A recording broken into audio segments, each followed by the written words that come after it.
मेरे जीवन निर्माता, सद्मार्गदाता सद्गुरुदेव श्री प्रेम सुख जी महाराज साहब के पवित्र पावन चरणों में शत शत वंदन करता हूँ। धर्म प्रेमी बंधुओं, माताओं तथा बहनों, आप सभी का हार्दिक हार्दिक स्वागत करता हूँ।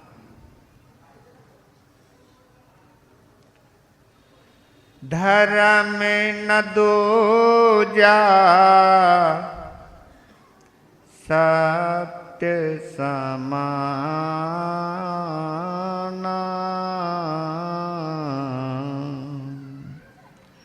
आगम निगम पुराण बखाना,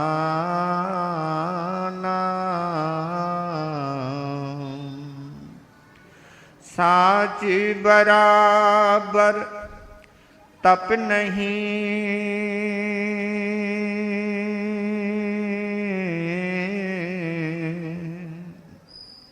झूठे बराबर पाप,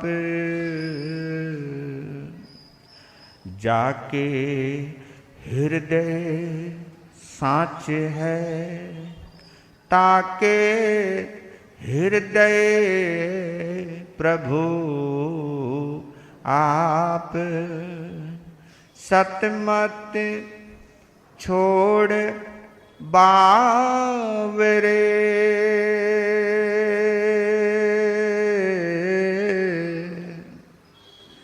सत छोड़ा पत जाए, सत की बांधी लक्ष्मी, फिर मिलेगी आए, वह सत्यवादी हरिश्चंद्र एक पल में बना भिखारी, मरघट में बिक गया राजा, बिक गए तारा रानी, वो अटल रहे धर्म पे, फिर हो गई सब आसानी, हम भूल गए हैं जिनको, जरा याद करो कुर्बान, जिन धर्म के प्यारे लोगों, यह सुन लो अमर कहानी, हम भूल गए हैं जिनको, जरा याद करो कुर्बानी। बोलिए सत्यवादी महाराजा हरिश्चंद्र की।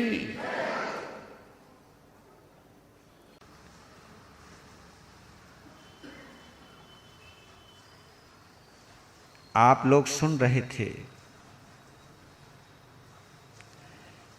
देवता ने अपना षड्यंत्र पूरी तरह रच लिया है।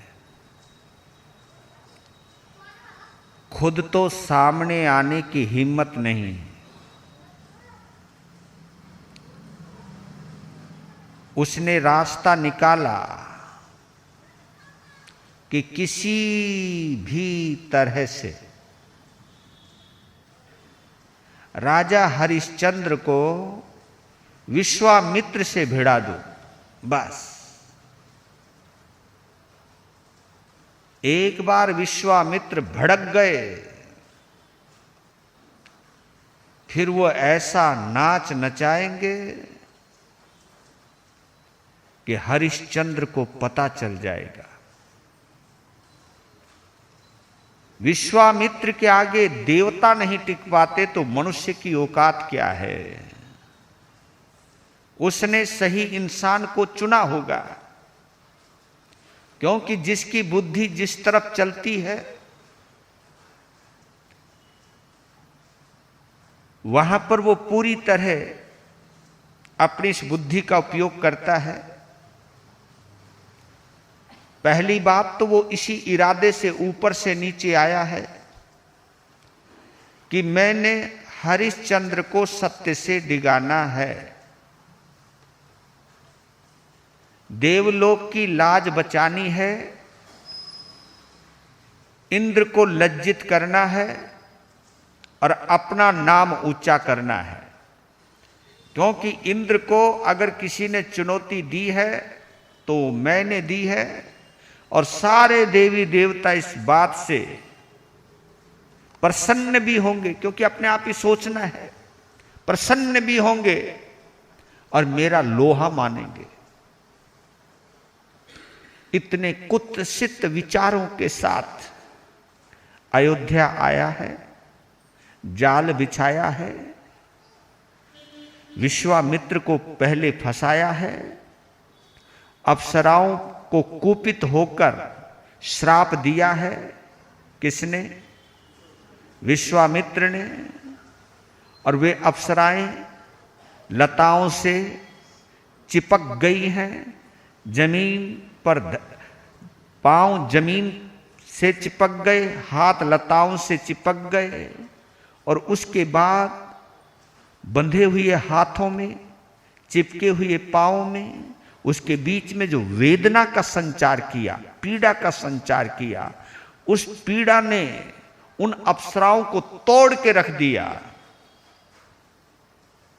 गिड़गिड़ा रही हैं। लेकिन मैंने कहा था आपको कि जिसके अंदर घमंड की मात्रा ज्यादा होती है, उन लोगों में दया कम होती है। दया केवल उन्हीं में हो सकती है जो विनम्र होते हैं, जो प्रेम हृदय वाले होते हैं। अहंकारी व्यक्ति क्रोधी होता है और क्रोधी व्यक्ति निर्दयी होता है। जब क्रोध 7वें आसमान पर होता है तो दया वगैरह उसके अंदर कहीं से भी आती नहीं है। लीजिए आगे क्या होता है, चलते हैं। इस दोहे से जो होने वाला है उसका संकेत मिल रहा है। तप बल से भी सत्य का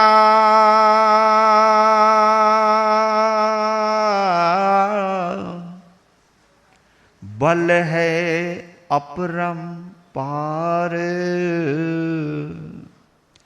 हरिश्चंद्र के सत्य की अब सुनिए झनकार। तप बल से भी सत्य का बल अपरंपार होता है। एक तरफ जिंदगी भर की तपस्या और एक तरफ सच्चाई का बल। तपस्या के बल को भी पराजित करने की ताकत अगर किसी में है तो वो सत्य के अंदर है, क्योंकि सत्य से बड़ा कोई धर्म नहीं होता, सत्य से बड़ी कोई शक्ति नहीं होती, सत्य से बड़ी कोई ताकत नहीं होती। सत्य के आगे देखिए, तप बल के आगे देवता की ताकत फीकी पड़ जाती है। तपस्या में ऐसा नहीं कि तपस्या में बल नहीं है, तपस्या के बल के आगे देवताओं का बल कमजोर पड़ जाता है और तपस्वियों के बल के आगे सत्य का बल मजबूत होता है। लक्षाधिक वर्षों का उज्जवल चित्र उपस्थित करता हूं, सत्य कीर्ति के द्वारा कलिमल दूर मन स्थित करता हूं। हरिश्चंद्र नृप पुण्य के वश से ऋषभ देव के वंशज हैं। राजनीति के सद्गुण में भी उसी प्रभु के अंशज हैं। राजा हैं पर किसी तरह का व्यसन नहीं है जीवन में। भूल गए हैं अन्य वृत्तियां सत्य वृत्ति के पालन में। वह भी था क्या समय प्रजा का हित राजा नित करते थे। स्वयं कष्ट सहते थे लेकिन दुख प्रजा का हरते थे। लाखों साल पुराना ये चित्र है, यानी ये महाराजा हरिश्चंद्र लाखों वर्ष पहले हुए हैं। और ऐसा चित्र है, ऐसा ये चरित्र है कि अगर हम इसकी महिमा से जुड़ जाएं, महाराजा हरिश्चंद्र के चरित्र को अपने सामने ले आएं,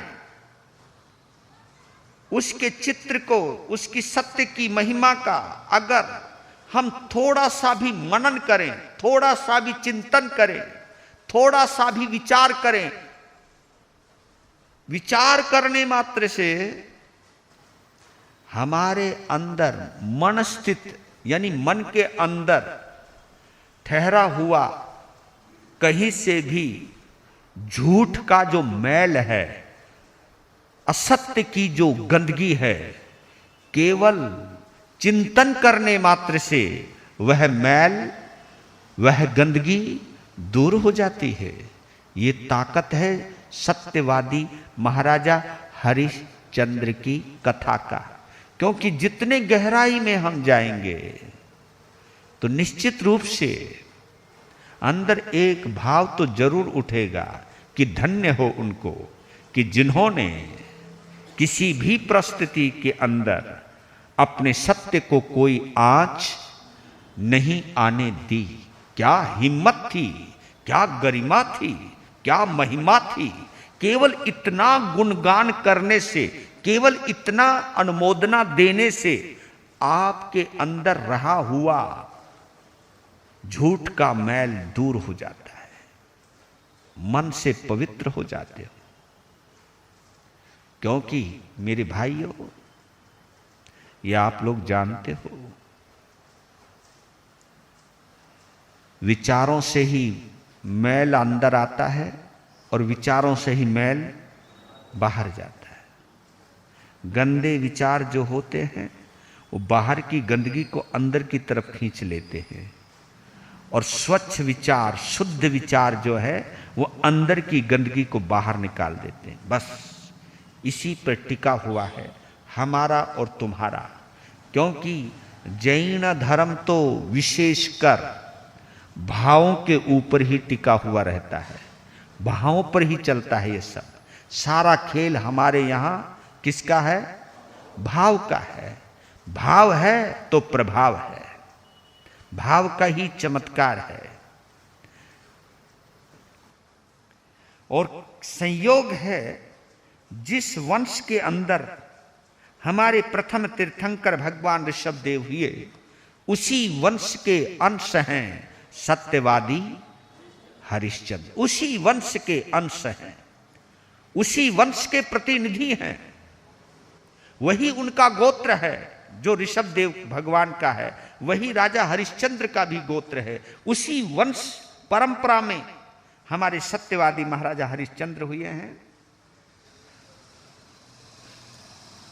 अगर उनके जीवन में राजनीति, क्योंकि राजगद्दी से जुड़े हैं तो राजनीति होगी, तो राजनीति सद्गुणों के साथ की जा सकती है। राजनीति में भी सद्गुण हो सकता है। यह हमारी परंपरा रही है। परंपरा इसलिए रही है कि वो लोग राज्य करते थे सत्ता की अकड़ पाने के लिए नहीं, बल्कि जनता की सेवा करने के लिए वो सत्ता पर बैठा करते थे, गद्दी पर बैठा करते थे। ये फर्क है। आज तो सत्ता का मतलब यह है कि किस तरह मैं अपनी जेब भरूं। और हमारी परंपरा में ऐसे ऐसे आचार्य हुए हैं, ऐसे ऐसे राजा हुए हैं, राजा होते हुए जो खुद खेती बाड़ी किया करते थे। राजा जनक खुद खेती किया करते थे, राजा चक्र खुद खेती बाड़ी किया करते थे। जो अन्न खाते थे वो अपनी मेहनत का उगाया हुआ खाते थे, और जो थोड़ा बहुत टैक्स आता था वो जनता के ऊपर ही खर्च होता था। जनता के पैसे का वो खुद कभी भी उपयोग नहीं करते थे। जनता का पैसा जनता में लगाना है, जनता के पैसे से जनता की परवरिश करनी है। ऐसे उज्जवल राजा महाराजा इस भारतीय संस्कृति के अंदर हुए हैं। उसी परंपरा से विलोम करते हैं हमारे सत्यवादी महाराजा हरिश्चंद्र। तो उनका प्रतिदिन था राज गद्दी पर बैठना। राज गद्दी पर बैठते वक्त कुछ राज आभूषण हुआ करते थे, राज पोशाक हुआ करती थी, उसको वो पहना करते थे। जब भी कोई राज्य का कार्य होता था तो तभी उस पोशाक को पहना करते थे। काम पूरा होने के बाद मुकुट को छोड़कर खुद सादगी में रहा करते थे। ये उनके जीवन की परिभाषा थी। और रात भर जाग जाग कर जनता को देखा करते थे, जनता आराम से सो रही है या कहीं तकलीफ में जी रही है। इतनी करुणा, इतनी दया हमारी विरासत में थी। उसी विरासत को आगे बढ़ाते हुए राज्य कार्य से निपट सत, राज्य कार्य से निपट नित्य की भांति भूपपुर से निकले। वन यात्रा के लिए अश्व पर चढ़ लहरों के सम उछले। वन में बद्ध अप्सराओं का पति सेवक का रूप धरे। आकर मिला नृपति से फलते सिद्धाश्रम की ओर ढले। बद्ध अप्सराओं ने जो ही सुना दूर से जय जयकार, देखा धवनी पत और शीघ्र ही भय कातर निज आंख पसार। मानव गण परिवेष्टित अश्वारोही नयनों में आया। हरिश्चंद्र के दर्शन पाकर मोद अमित मन में छाया। नित्य की भांति राज्य कार्यों से निवृत्त होने के बाद, राज्य कार्यों से निमटने के बाद, राज्य का काम करने के बाद शाम के वक्त खुद राजा घूमने के लिए जाया करते थे। कभी कहीं, कभी कहीं, कभी कहीं उनका साथी घोड़ा हुआ करता था, कुछ प्रहरी हुआ करते थे, कुछ राज्य सभा के पदाधिकारी हुआ करते थे जिनको वो ड्यूटी पर लगाते थे। तो उनके साथ वो घूमने के लिए जाते हैं। वो निकले हैं वहां से। जैसे ही राजमहल से बाहर निकले तो उस देवता ने एक सेवक का रूप बनाया। हरिश्चंद्र लोगों के साथ, अपने अधिकारियों के साथ चले आ रहे हैं। जब हरिश्चंद्र को उस सेवक ने देखा, देवता ने देखा, प्रणाम किया, जैसे ही नजर मिली तो वो अपने अंगोछे से अपने आंसू पूछ रहा था। उसको रोते हुए देखा तो अपना घोड़ा वहीं रोक दिया, क्योंकि वो किसी की आंखों में आंसू देख ही नहीं सकते थे। एकदम वहीं रुक गए, वहीं पहुंच गए। बात क्या है, तुम रो क्यों रहे हो?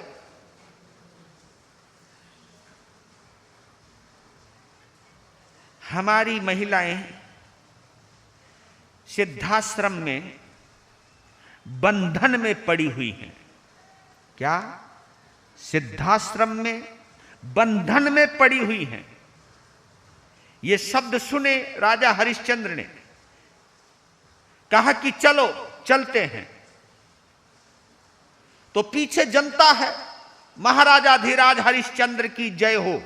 जय जयकारों के साथ लोगों के बीच में परिवेष्टित होकर घिर के वो आगे चल रहे हैं। लोग जय जयकार कर रहे हैं। लोगों का अपना धर्म होता है।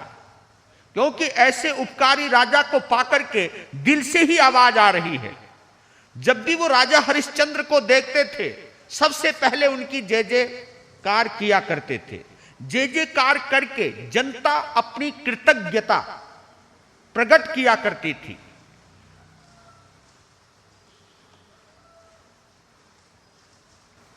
दूर से अप्सराओं ने लोगों के बीच में घिरे हुए महाराजा हरिश्चंद्र को देखा। क्या नूर है, क्या तेज है, क्या ओज है। उनके रूप को देखकर और क्या चेहरे पर सौम्यता है, प्रेम है, आंखों में प्रेम है, चेहरे पर सौम्यता है। क्योंकि आपके अंदर जितना प्रेम होगा उतना ही प्रेम आपके चेहरे पर सौम्यता बनकर उजागर होता है, प्रकट होता है। ये देखने वाली बात है। आपके अंदर जितना प्रेम भाव होगा आपका चेहरा वैसे ही ऑटोमेटिकली स्वाभाविक रूप से चेहरे पर एक नूर आ जाती, एक कशिश आ जाती है, एक आकर्षण आता है। तो जब वो रूप देखा अप्सराओं के अंदर वो एक सुकून सा मिला। देखने मात्र से, केवल देखने ही मात्र से उनके दिल को इतनी तसल्ली मिली, उनको इतना अंदर से आनंद आया। होता है ये, मैं कभी कभी लोगों के मुख से सुना करता, दिल्ली के अंदर सुनता था कि पंजाब के लोग, दिल्ली के लोग, हरियाणा के लोग आचार्य भगवान श्री आनंद ऋषि जी महाराज साहब के चरणों में दर्शन करने के लिए आते थे। तो जिस कमरे में वो बैठा करते थे उस कमरे में जाते ही एक गजब का आनंद, एक ऐसी तसल्ली, एक ऐसा सुकून मिला करता था उनको देखते ही। कहते हैं कि उनको देखते ही दुख दर्द अपने आप मिट जाते थे। ये उनके प्रभा मंडल का चमत्कार था, ये उनकी अंदर की साधुता का चमत्कार था, ये उनके चरित्र का चमत्कार था कि उस प्रभा मंडल में आते ही व्यक्ति अपना दुख भूल जाता था और कईयों के दुख अपने आप मिट जाते थे, मिट भी जाते थे। उनको देखा नहीं, कोई ना कोई समाधान अपने आप निकल आता था। ये चमत्कार होता था महापुरुषों का। ये तो मैं इस कलयुग की बात कर रहा हूं, ये तो मैं कुछ वर्ष पहले की बात कर रहा हूं, 27, 28, 29 साल पहले की बात कर रहा हूं। ये जो कथा है ये तो लाखों साल पुरानी है। उनका जो व्यक्तित्व था उसका क्या गजब का चमत्कार था। देवियों ने अभी, जबकि बहुत दूर है राजा हरिश्चंद्र, निकट नहीं आए, लेकिन उनका चेहरा ही नजर आया है। उस चेहरे को देखते ही जो शरीर में वेदना हो रही थी वो वेदना दूर हो गई। ये चमत्कार चिपकी हुई तो है, पांव तो जमीन पर जमे हैं, हाथ भी लताओं से जमे हैं, लेकिन जो बीच में दर्द का अनुभव हो रहा था वो दर्द पता नहीं कहां गया। ये चमत्कार देखा किन्होंने? खुद अप्सराओं ने। एक दूसरे को देखा कि अभी तो देखा है, देखने मात्र से दर्द दूर हो गया। तो जय जयकार करने लगी, कुछ रोने लगी, आवाज रोने की बढ़ा दी। क्यों बढ़ाई? पाप वृत्ति के पड़ी फेर में, पाप वृत्ति के पड़ी फेर में, किंतु भाग्य रेखा जागी। इसी बहाने हरिश्चंद्र के दर्शन पाए बड़ भागी। संभव है इस ओर न आए, संभव है इस ओर न आए, कहीं और ही टल जाएं। बस फिर हम तो 3 काल में बंधन मुक्त न हो पाए। सभी अप्सरा दीन भाव से लगी विकल रोदन करने। रोदन सुनते ही नृप मन में बहे दया के शत झरने। आज्ञा पाते ही सेवक जन पता लगा कर झट आए। सिद्धाश्रम में 4 षोडशी लताबद्ध मन कल पाए। कहीं इधर ना आकर कहीं और ना चले जाएं, ये सोचकर जोर जोर से रोना शुरू कर दिया।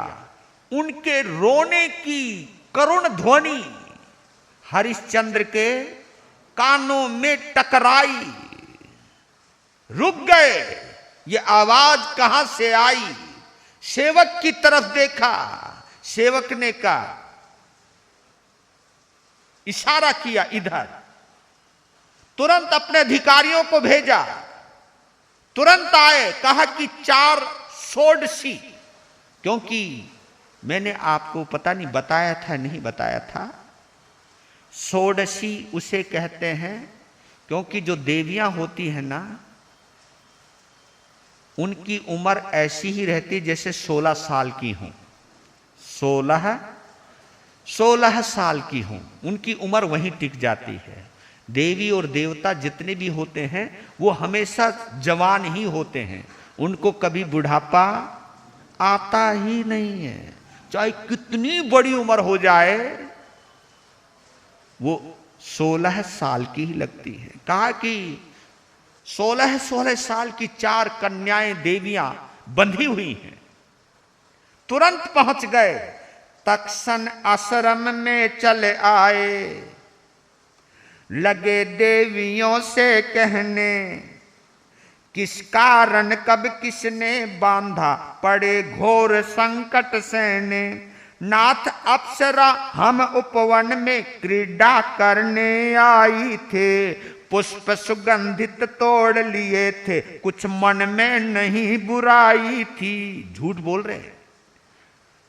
इतना सा अपराध और ये दंड भयंकर लख लीजिए। विश्वामित्र क्रोध के बढ़वा, नल है दोष किसे दीजिए।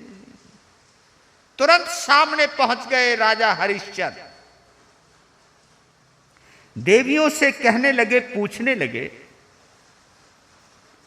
किस कारण, कब, किसने तुमको बांधा?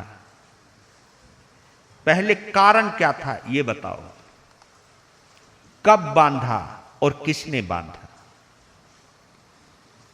जिसकी वजह से आपको बंधन में पड़ने को मजबूर होना पड़ा।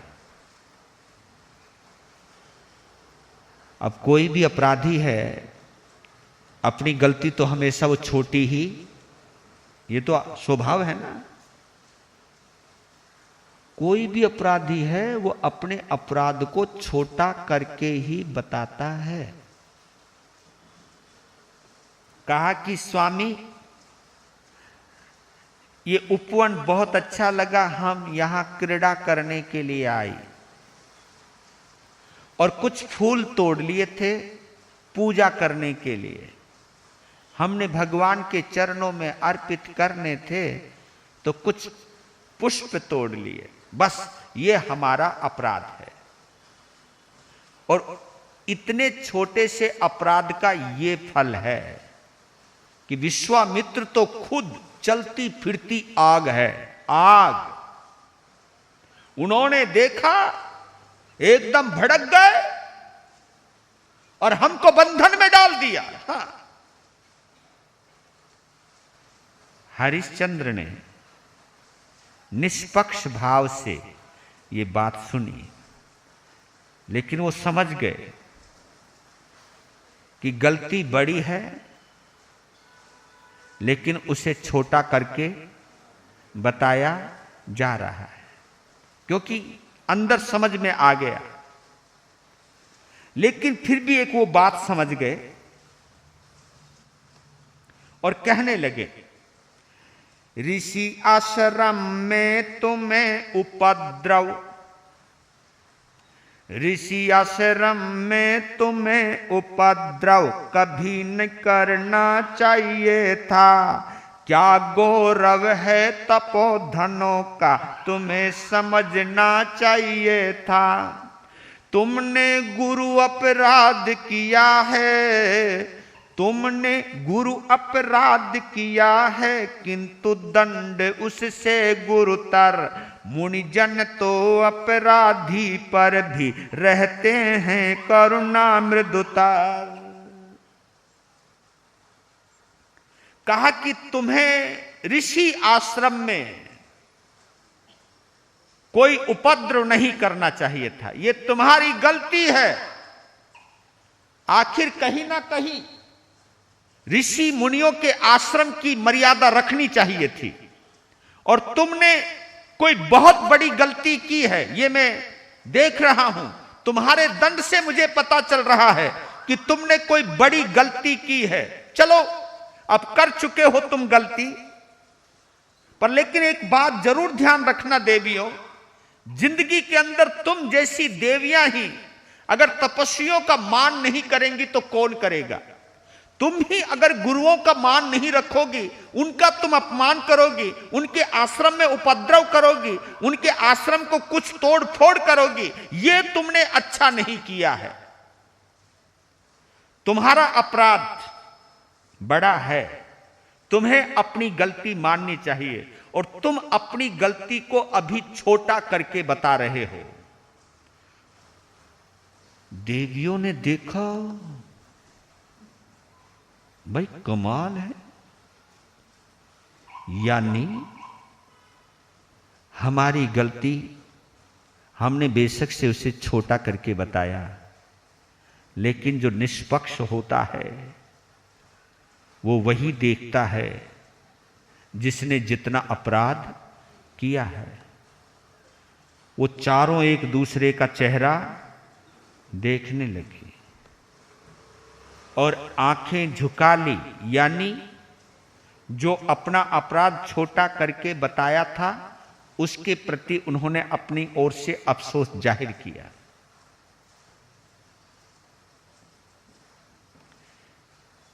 कि अपराध तुम्हारा बड़ा है, और गुरुदेव ने जो तुम्हें दंड दिया है, देखो जो सत्ता गद्दी पर बैठते हैं वो ये भी जानते हैं कि किस अपराध का क्या दंड हो सकता है, और दूसरी बात ये भी जानते हैं कि संत को किसी को दंड देने का अधिकार नहीं।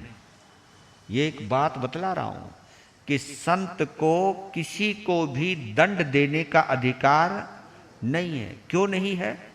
क्योंकि संत जब क्रोध में अगर आएगा, किसी की गलती की वजह से किसी ने सताया, हमारे ऊपर एक बहुत बड़ी जिम्मेवारी है कि कोई हमें सताए तो भी हमें उसके ऊपर क्रोध करने की इजाजत भगवान नहीं देता है। क्योंकि संत क्रोध करता हुआ अच्छा लगता ही नहीं है, क्रोध करता हुआ ही अच्छा नहीं लगता। दंड देने की तो बात बहुत दूर की है, दंड देने की बात बहुत दूर की है, क्रोध करता हुआ भी अच्छा नहीं लगता। क्योंकि वो जानते थे संत जन मुनि जन वो होते हैं जो अपना बुरा करने वाले को भी क्षमा कर देते हैं, माफ कर देते हैं, उन्हें दंड नहीं देते। ये न्याय देखा उन्होंने।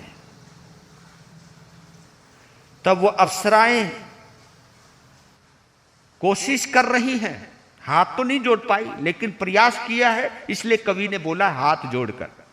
हाथ जोड़कर श्री चरणों में विनय प्रभो करुणा कीजे, जीवन भर गुण गाएंगी हम मुक्त पास से कर दीजे।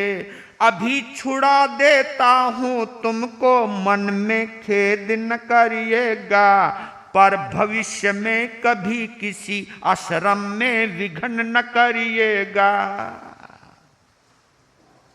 कहा कि प्रभु अब तो हमारी तुमसे एक ही विनती है, एक ही प्रार्थना है, एक ही रिक्वेस्ट है कि हमको मुक्त कर दीजिए। हम जीवन भर आपका गुण गाती रहेंगी, जीवन भर आपका एहसान मानती रहेंगी, क्योंकि हम यहां बंधन में नहीं रह सकती। इस बंधन से जो हमने दर्द और पीड़ा अनुभव की है, हम उसे अपनी जुबान से बयान नहीं कर सकते, नहीं बता सकते। कि मैं तुम्हें अभी छुड़ा देता हूं, कोई बात नहीं, लेकिन तुम्हें भी मुझे एक वचन देना होगा कि आगे से कभी भी किसी भी आश्रम की मर्यादा भंग नहीं करोगे। जहां तुम्हें नहीं आना चाहिए वहां तुम आए। सबसे पहली बड़ी गलती तुम्हारी ये है कि आपने आश्रम की मर्यादा भंग की। दूसरा कि आपने गुरुदेव का अपमान किया, जो कि तुम्हें उनका अपमान करना एक गलती के ऊपर दूसरी गलती आप लोगों ने की है, जबकि ये गलती आप कभी नहीं करोगी। पहले ये वचन दीजिए, कभी भी किसी संत का, किसी आश्रम का अपमान नहीं करोगे, पहले ये वचन दीजिए। तब उन्होंने कहा, आज आपके सन्मुख दिनकर साक्षी से प्रण करती हैं, भंग न होगा आश्रम गौरव, उत्पीड़न से डरती हैं। हरिश्चंद्र ने सत्य स्मरण कर हाथ लगाया, जैसे ही मुक्त अप्सरा सभी हो गई, पलक मारते वैसे ही गगना गंग में उड़ी अप्सरा, हर्ष मत जय रव करती। हरिश्चंद्र पर चारों सुगंधित फूलों की वर्षा करती। कहा कि आज आपकी साक्षी से, क्योंकि आप सत्यवादी हैं, आपकी साक्षी से, और सूर्य, क्योंकि वो सूर्य वंश के भी हैं, और सूर्य की साक्षी से हम प्रण करती हैं, आपको वचन देती हैं कि आगे से कभी किसी आश्रम का और किसी गुरुदेव का अपमान हमारे द्वारा नहीं होगा। बस हम आपको वचन देती हैं, हमको इस पीड़ा से मुक्त कर दीजिए, हमको इस बंधन से मुक्त कर दीजिए। कहा कि शांत हो जाओ, शांत हो जाओ। बस राजा हरिश्चंद्र ने कुछ मंत्रों का जाप नहीं किया, कोई मंत्र नहीं बड़बड़ाए, केवल सत्य का स्मरण किया कि मेरे दिल में अगर कोई स्वार्थ नहीं हो। देखिए क्या संकल्प किया है, मेरे दिल में कोई स्वार्थ नहीं हो, मेरा सम्मान बढ़े ये कोई भाव नहीं हो, इनका दुख मिट जाए ये भाव रखा है। और जैसे ही उन लताओं को हाथ लगाया, कमाल हो गया, कमाल हो गया। जैसे ही लताओं को हाथ लगाया, वैसे ही अप्सराओं के हाथ मुक्त हो गए। पांव जो जमीन पर चिपके हुए थे एकदम मुक्त हो गए, उड़ने लगी। आज पहली बार सत्य के साक्षात दर्शन किए। सत्य में कितनी ताकत होती है, सच्चाई में कितना दम होता है, यह पता किया। और पता चलते ही इतनी प्रफुल्लित हुई, इतनी आनंदित हुई कि उनके हाथ में जो भी पुष्प थे, वो पुष्प किनके ऊपर? राजा हरिश्चंद्र के ऊपर बरसने लगे। आंखों में खुशी के आंसू, ऊपर से पुष्पों की वर्षा, और उसके बीच ही गीत गा रही हैं।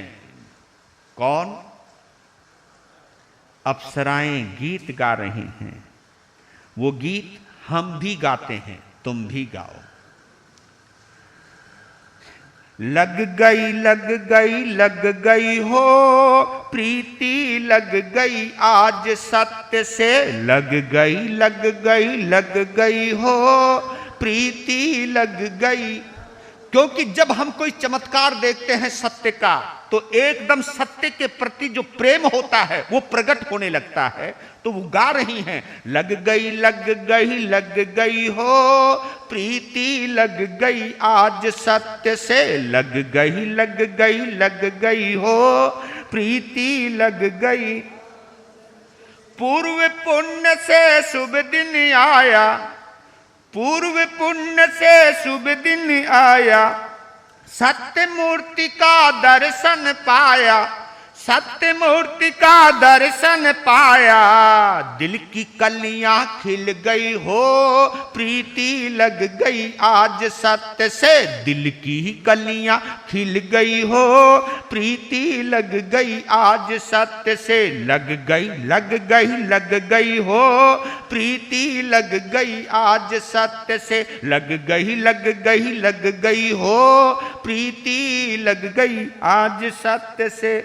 सच का बल है अपरम पारा, सच का बल है अपरम पारा, ऋषि के तप का बल भी हारा, ऋषि के तप का बल भी हारा। शाप की बेड़ी कट गई हो प्रीति लग गई आज सत्य से, श्राप की बेड़ी कट गई हो प्रीति लग गई आज सत्य से, लग गई लग गई लग गई हो प्रीति लग गई आज सत्य से, लग गई लग गई लग गई हो प्रीति लग गई आज सत्य से।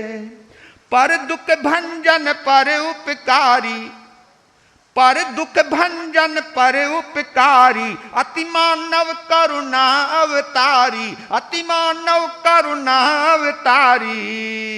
प्रेम की दुनिया बस गई हो प्रीति लग गई आज सत्य से, प्रेम की दुनिया बस गई हो प्रीति लग गई आज सत्य से, लग गई लग गई लग गई हो प्रीति लग गई।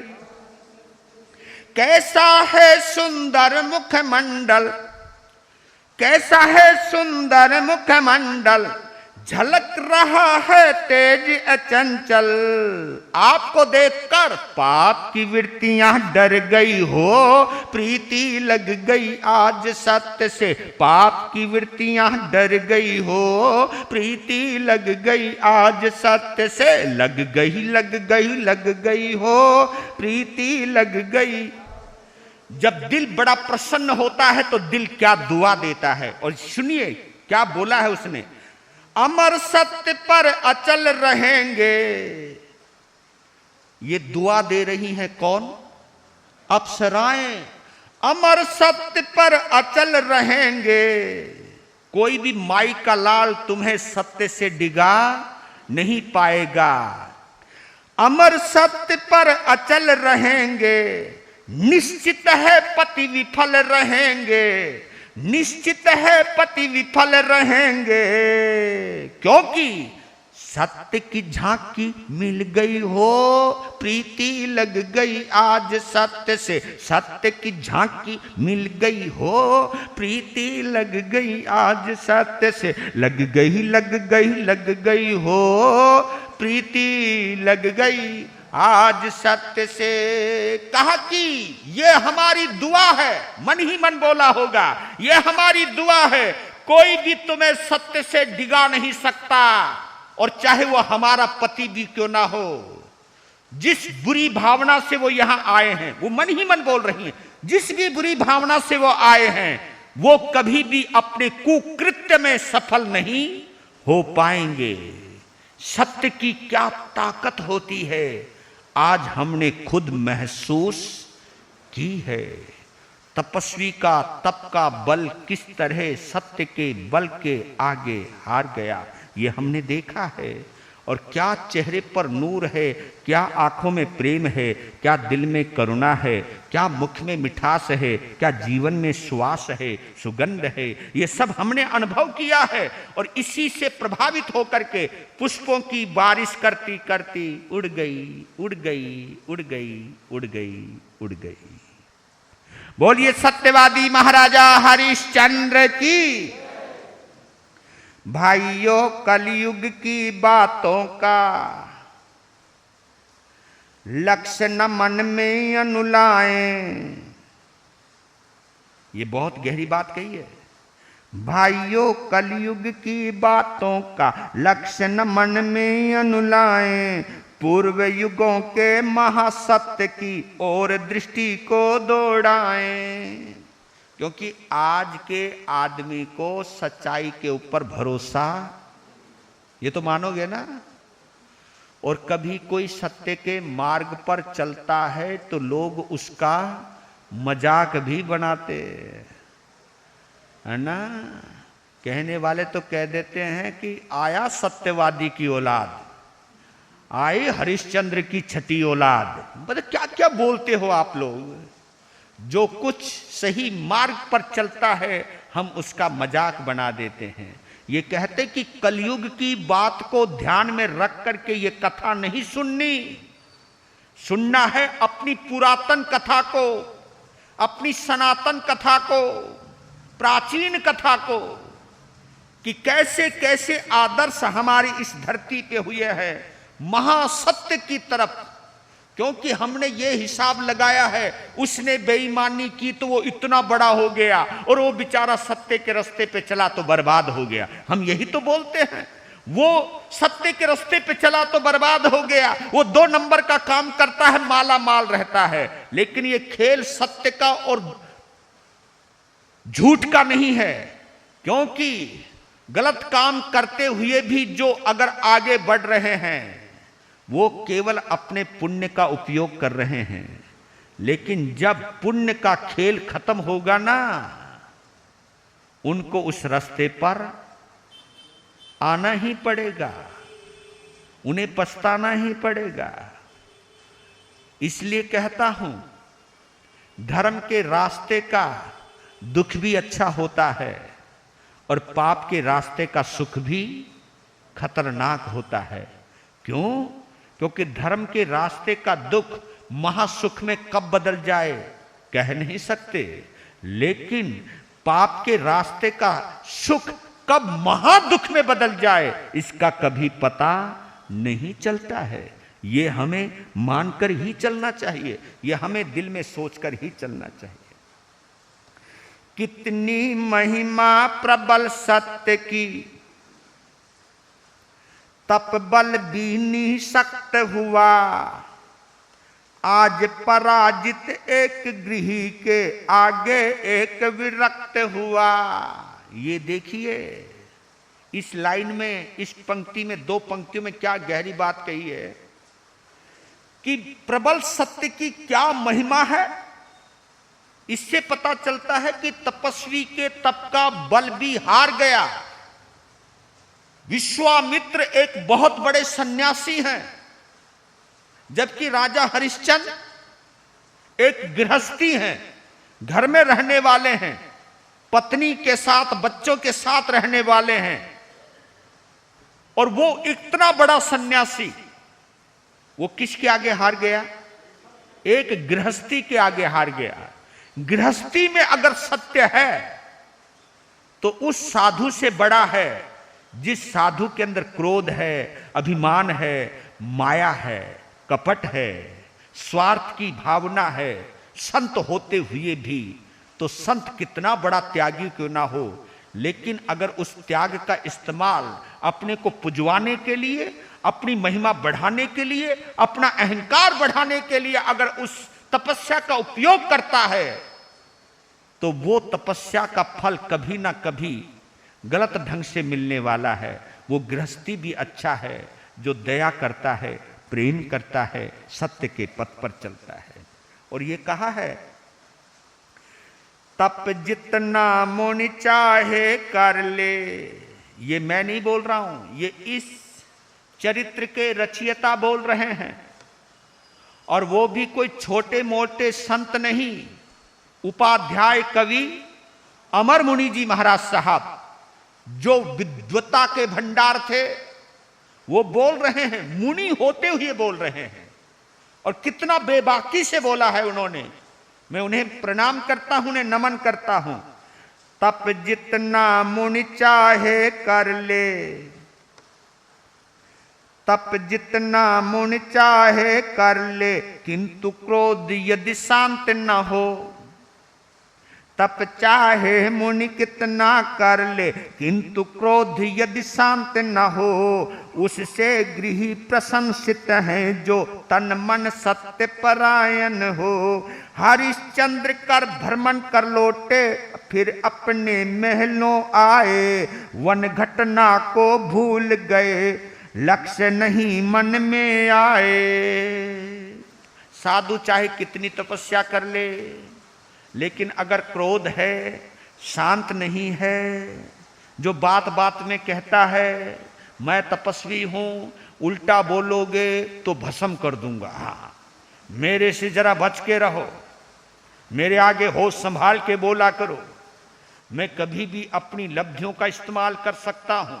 अगर संत ऐसा सोचता है, संत अगर ऐसा बोलता है, उससे अच्छा वो गृहस्थी है जो तन मन और वचन से विनम्र है। उस ऐसे तन मन से विनम्र व्यक्ति उस संत से बहुत अच्छा है जो तपस्वी तो है लेकिन क्रोधी है। यह हमारे लिए एक बहुत बड़ा सबक है, क्योंकि तपस्या हम किसी को भस्म करने के लिए नहीं करते। तपस्या हम अपने क्रोध को भस्म करने के लिए करते हैं। तपस्या हम अपने कर्मों को भस्म करने के लिए करते हैं, ना कि किसी को भस्म करने के लिए करते हैं। हम अपने दुर्गुणों को भस्म करने के लिए तपस्या करते हैं, अपने दोषों को दूर करने के लिए तपस्या करते हैं, ना कि किसी से मान बड़ाई प्रशंसा करने के लिए और अपना तपस्या का प्रभाव दिखाने के लिए करते हैं। तो हरिश्चंद्र लौट आए अपने महलों में, निश्चिंत हैं। हाँ, आपका समय हो गया, कल सूचना मिलने वाली है विश्वामित्र को। चिड़िया उड़ गई, हाय हाय हाय हाय हाय, क्या होने वाला है, कितना दर्द होवेगो विश्वामित्र को। अगर सुनना है तो कल आइयो।